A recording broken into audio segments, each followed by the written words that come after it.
You ask Tiger to solve. This deals with linear equations with one unknown. The final result is s equals -2. Let's solve it step by step. Group all constants on the right side of the equation.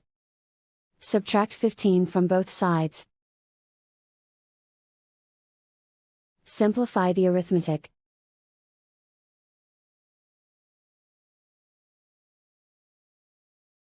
Isolate the s.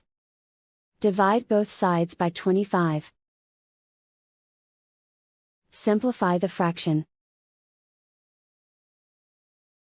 Find the greatest common factor of the numerator and denominator. Factor out and cancel the greatest common factor.